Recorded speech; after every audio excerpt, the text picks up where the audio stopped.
দুনিয়ায় এখন খবরের শিরোনাম হলো ইরানের পাল্টা আঘাত। ইরান আঘাত এনেছে মার্কিন যে ঘাঁটিগুলো আছে, সৌদি আরবে আছে, কুয়েতে আছে, জর্ডানে আছে, কাতারে আছে, ওমানে আছে এবং আরব আমিরাতে আছে। এই ঘাঁটিগুলো টার্গেট করেছে ইরান। তবে আমেরিকা এবং নেতানিয়াহুর দেশ মনে করিল যে ইরানের সর্বোচ্চ নেতা আয়াতুল্লাহ খমেনিকে আমরা যদি হত্যা করি তাহলে ইরান ধ্বংস হয়ে যাবে। না, ইরান আরও শক্তি অর্জন করে এই অবশক্তির বিরুদ্ধে ঝাঁপিয়ে পড়েছে ইনশাআল্লাহ। এবং যে বিশ্বেই যে পরাশক্তি দেশগুলো আছে তারা মার্কিনদেরকে সমালোচনা করে। মার্কিনদের সাথে যখন ইরানের সাথে যুদ্ধ লেগে গিয়েছে, এখন কলি আসলে তারা সেইভাবে সহযোগিতা করতেছে না।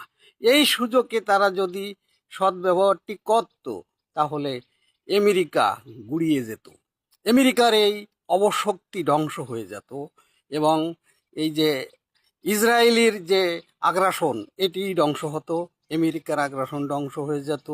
যদি একটু সহযোগিতা করত এই মুহূর্তে তেহরানকে। এবং তেহরান এমন একটি নাম, এ নামটি শুনলে বুকে শান্তি লাগে।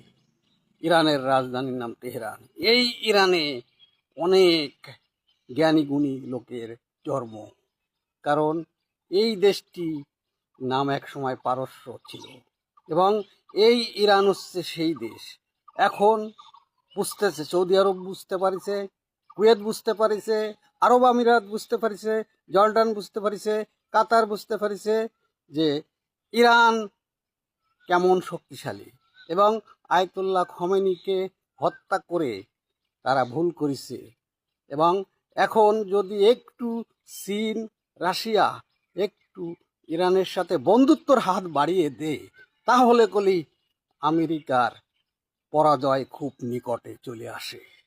এবং আমেরিকা এখন তার যে ইউরোপ কান্ট্রির যে মিত্র দেশগুলো আছে নেটোর, তাদের ধন্না দিচ্ছে। কারণ এই ইরানের আশেপাশে যে ঘাঁটিগুলো ছিল সেগুলো ইনশাল্লাহ ইরান ধ্বংস করে দিয়েছে ক্ষেপণাস্ত্রের আঘাতে।